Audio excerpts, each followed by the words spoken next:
L'humanité célèbre ce jour 20 mars la journée mondiale de la santé bucco-dentaire. Comment devrait-on se brosser? À quel moment consulter le dentiste? Et quelle serait la pâte dentifrice recommandée? Nous avons posé ces questions au Dr Moïse Kongolo, chirurgien dentiste à la clinique médicale Guenin, dans ce reportage. Une bouche heureuse est un corps heureux. Le thème de l'édition 2024 de la Journée mondiale de la santé bucco-dentaire met en lumière l'interconnexion entre la bouche et le reste du corps. À la faveur de cette journée, le docteur Moïse Kongolo revient sur les habitudes susceptibles d'améliorer la santé bucco-dentaire, notamment le brossage des dents après chaque repas. Oui, pour améliorer sa santé bucco-dentaire au quotidien, il faut avoir une bonne hygiène bucco-dentaire. Qui dit une bonne hygiène bucco-dentaire dit il faut se brosser correctement les dents.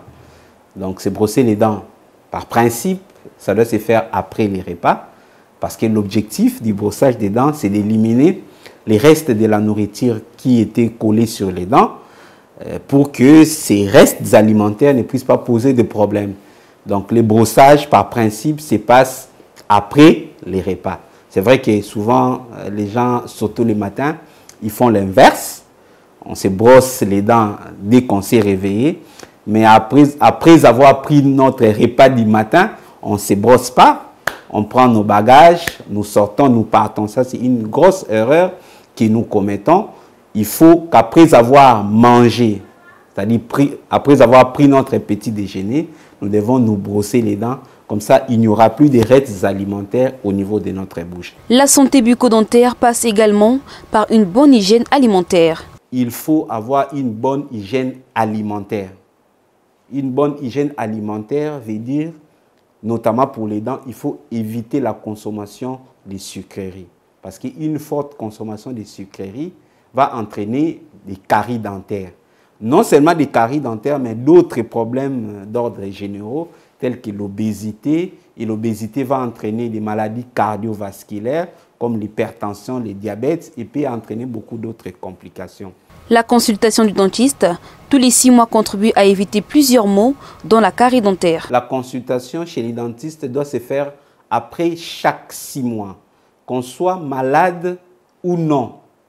Ce sont des consultations de dépistage. Donc, c'est un check-up. On va consulter pour vérifier est-ce qu'il y a un problème ou non.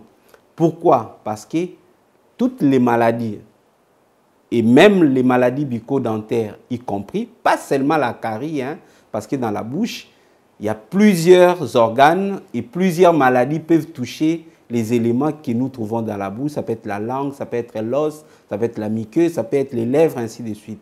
Et ça peut être aussi les dents. D'ailleurs, les dents, nous avons 32 dents. Donc, nous avons 32 organes. Donc, c'est une cavité qui contient autant d'organes.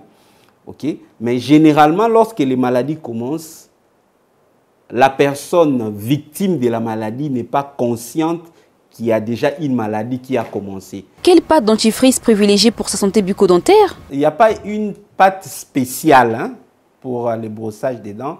Les pâtes ont une composition scientifiquement connue. Mais chaque firme rajoute ce qu'il peut rajouter pour créer la différence avec les autres. Mais du moins, par principe, peu importe ce que doit contenir la pâte dentifrice, l'élément de base, notamment pour la prévention de la carie dentaire, la pâte dentifrice doit contenir les fluors à un pourcentage bien défini, d'environ 1450 parties pour 1000 de fluors. Les fluors contenus dans la pâte dentifrice viendra tout simplement renforcer la dent et empêcher à ce que la dent ne puisse faire la carie dentaire. La santé bucco-dentaire obéit donc à des règles irréversibles sur le plan mondial.